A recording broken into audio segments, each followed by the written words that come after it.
This video series will help you to understand the principles behind Sun Tzu's book, The Art of War, and how to apply them to your life. Today we're going to look at the different ways of using deception in order to create a strategic advantage. Welcome to this video. My name is Mike. I run Project-Archangel, where we discuss personal development through the way of the warrior. Sun Tzu's The Art of War is the best known classical text on military strategy. Its teachings are not only valuable to the battlefield commander, but can also be used for business negotiation, leadership development, and many other fields as well. However, you need to be able to understand the underlying principles in order to apply them to the situations that you encounter. This can be quite difficult because there are many different translations of the text, most of them in a way that is not very accessible to the Western reader. Now, I have two other books on Sun Tzu's Art of War, and I have not even finished reading them because they are just so difficult and so boring to read. The book that I'm using for this series is The Ultimate Art of War by Antony Cummins. You can get that from Amazon. There's also a Kindle version if you, like me, are a fan of just copy-pasting quotes. In this book, he analyzed the leading translations and put together a very readable and understandable version of Sun Tzu's teachings, including practical examples.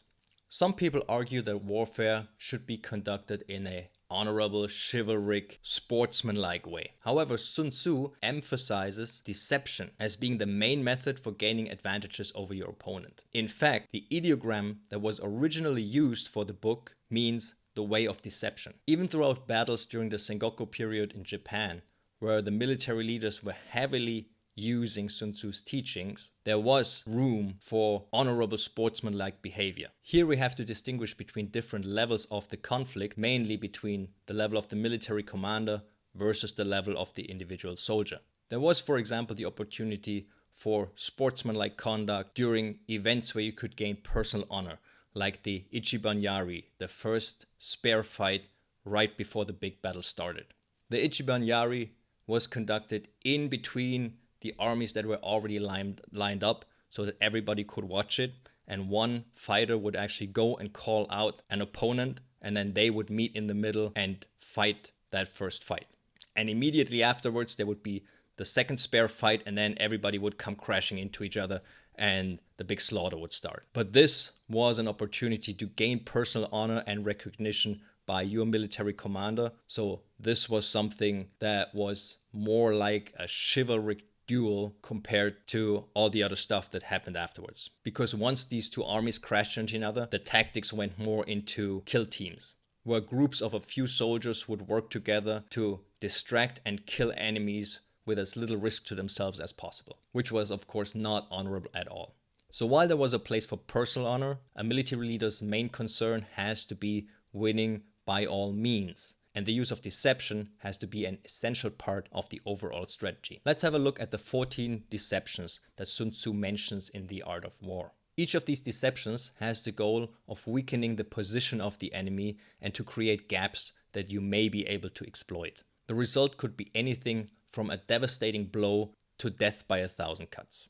So don't think that you can just pick a single one of these deceptions and with that defeat the enemy. Instead, use as many of them as often as the opportunity arises. Now, who would a commander use to execute these deceptions? In the Sengoku period, they had their own special operations forces. They were called Shinobi no Mono, which is contemporarily now mislabeled as ninja. Now, these forces definitely existed because there are old army lists from that time that specifically list them as units. However, they didn't run around in black and had their swords on their back. They were basically full samurai warriors that were trained in commando tactics. Now, these could either act as commando units, for example, for night raids, or as spies within the enemy ranks, getting information, spreading misinformation, or conducting acts of sabotage at the right moment, like causing fires and opening gates. So let's get into the 14 deceptions. Don't worry if you don't understand some of these concepts. I will give you some practical examples using counters later on. Number 1, pretend to be incompetent. You have to realize that the enemy is always watching you. So he either has scouts that are actively doing surveillance on your troops, or he has informants within your units that give him inside information. So always act like the enemy is watching you. If you manage to disguise the fact that your forces are ready to engage, the enemy may act with less urgency in their own preparation because he thinks he still has time, or think it's a good opportunity to attack you and attack with a suboptimal force. Number 2, disguise when your troops are about to be deployed. Certain routines that are necessary before a unit moves will act as a signal for the enemy that you are about to move.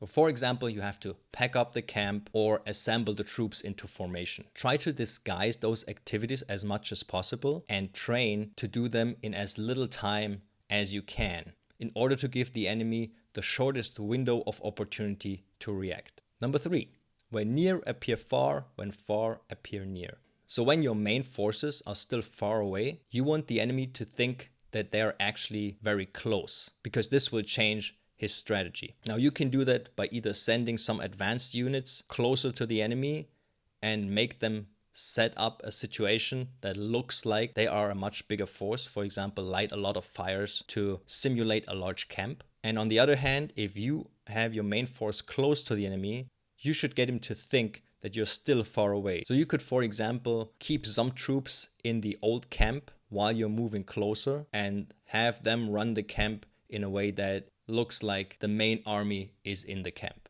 Now this, as with a lot of the other deceptions, is always a good opportunity to spread rumors and misinformation.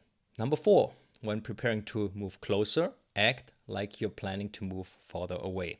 Here again, you should take some visible actions that make it look like your army is preparing to move a certain direction, which is different than the direction that you're actually trying to move. So you could send out scouts or advanced units. Again, misinformation is always a good way to go.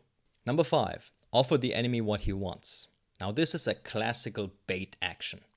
Here you would present a target like an undefended or little defended position, or maybe your baggage train that is unprotected or seems unprotected, in order to lure him out of his prepared position, which would 1, weaken that position, and 2, expose the troops that he's sending out, and they would be an easy target for you. Number 6, create disorder and strike. Any movement will create disorder in a unit. Obviously, a unit in disorder is weaker than a unit in order. Example, if you are in a prepared defensive position, you are very strong because everything is in order, everyone knows where he has to watch, everyone is prepared and ready. Now, as soon as this unit has to move somewhere else, it obviously loses a lot of the advantages that it had when it was in the prepared position. So any movement will weaken a unit. Anything that creates movement will do. So for example, you could set fires, you could fake an attack, you could bait him, and so on. Number 7, when the enemy is prepared to attack, prepare to defend. If an enemy formation is solid and well prepared, don't attack them. Instead, get ready to defend against a possible attack by them. Number 8, avoid engaging an opponent that is stronger than you. He could be either numerically, positionally, or tactically stronger. In those cases, stay mobile and keep away. Then try to create change. Number 9, enrage the enemy into making mistakes. Now this will work especially well with a commander that is prone to anger outbursts or to impulsive reactions.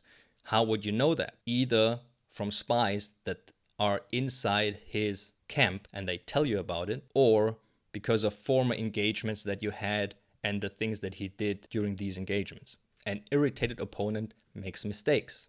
So how could you enrage someone? You could torture prisoners publicly so that the enemy sees that. You could spread rumors about him. You could call him out publicly.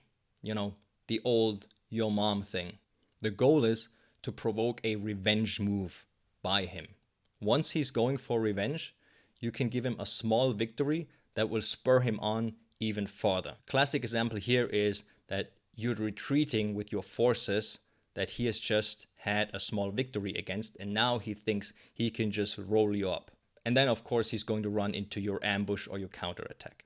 Number 10, feign inactivity to put the enemy off guard. If you're able to make it look like your army is inactive and not willing to react to maybe some of the poking that his army is doing, he may develop a false sense of security and be convinced that you are not willing to move or attack. In that case, go on a full offense. Number 12, if the enemy is at full strength, tire him out.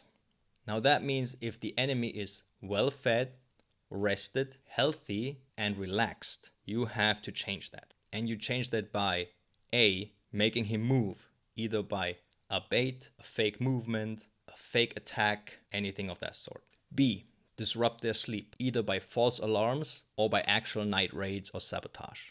C, interrupt their food supply. And E, expose them to diseases. Now this could be where the old cow catapult comes into play. In case you don't know what I mean by that, you can fling dead animals that have diseases like typhoid, cholera, or the plague. And they did that in the Middle Ages when they were sieging castles and towns. They just catapulted diseased animals into the city and tried to poison the water supply with it. Number 12, where there's unity, sow discord. This is the well-known divide and conquer. There are always factions within armies or civilian populations. They are, for example, divided on religious beliefs, ethnic or tribal groups, the ruling class versus the people, or rich versus poor. You could sow discord by bribing leaders, spreading rumors, or actually instigating false flag attacks that makes it look like one faction attacked another faction. 13. Attack when the enemy is unprepared. This is very similar to number 14, and you will see why, but I will try to make a good distinction. Number 13, attack where the enemy is unprepared, means there are always areas on the battlefield or the enemy country that are unprotected, which means there's no true presence there, which means you could easily attack there and score a victory without any own losses. Every victory will have to be answered by the enemy, or it will make him look weak to his troops or his population. This, of course, has to provoke movement. He has to reassign some of his forces to protect the formerly unprotected areas, and this will spread him out. Number 14, appear when and where you're unexpected. The difference is to number 13 that you're now attacking an area that is protected, but you're attacking it from either a direction that is unexpected or at a time that is unexpected. So an unexpected time would obviously be during very bad weather. A direction would be if you are coming down a mountain or up a cliff. However, make sure that you are not putting yourself in an unacceptable position of weakness when you're doing this. Now, a good contemporary example would be during the invasion of Normandy when the Rangers were scaling the 100-foot cliff at Pointe du Hoc to surprise the German garrison up there and take over the artillery pieces. I've seen that cliff, and honestly, you really have to think whether that risk is worth the result. It turned out in the end it was, but I'm just saying, sometimes you really have to think about these things. Okay, as promised, I wanted to show you some practical examples on this map. Down here we have the castle of the enemy, which our troops are besieging. Our troops are located up here. We have different infantry units to prevent the enemy from breaking out.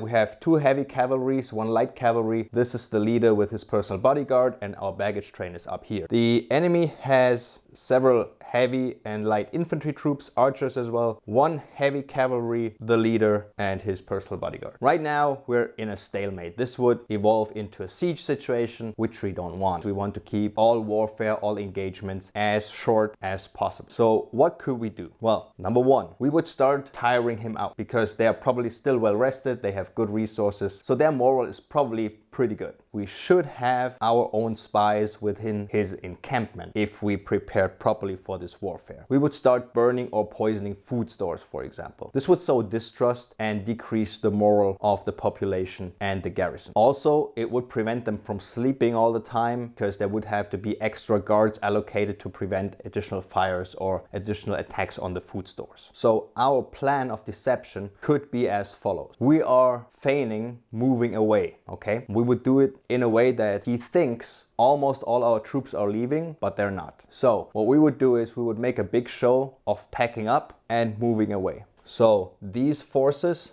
would all seem to be leaving, but as soon as they are out of sight, the heavy cavalry would get off their horses and the horses would still be moving with the army. So it would look like the numbers of the army are still the same. However, the heavy cavalry, so basically elite samurai, would have switched into these guys, infantry, heavy infantry. And they would hide in the woods and infiltrate as close to the edge of the woods as possible, so they are still in striking distance to the castle. These guys would move away. Enemy scouts would see that the tracks match the size of the army, and then the army would start basically burning and plundering villages. And they would make sure that the news of the burnt villages reach the enemy commander, because those are his villages and his job is really to protect them, because they are the guys that, you know, grow his food and pay his taxes. At the same time, our Shinobi no Mono, the commando units, would sneak as close as possible to the main gate under cover of darkness, of course, and hide. They probably would dig themselves in and cover themselves up and be able to stay there for a couple of days. So they would try to stay in striking distance of the main gate. Now, after maybe a day or two, the commander of our army or some other very high-ranking personality, basically a high-value target, would come back with probably his own bodyguards and maybe a small cavalry unit, lightly armed maybe. So this would now be an interesting target for the enemy. Now, to make it even more interesting, the news has reached him that these guys were killing his population. And maybe specifically that person that he's now seeing here. Now he would publicly call him out, call him a coward for not fighting him and basically sacrificing his people that he has the duty to protect to an invading army, which would mean he had to do something. So he had to try to get this guy. Now whether he does that in person or not doesn't really matter for our plan. Our hope would be that he would lead the charge to catch these people, because it would leave the remaining garrison without a commander. In any case,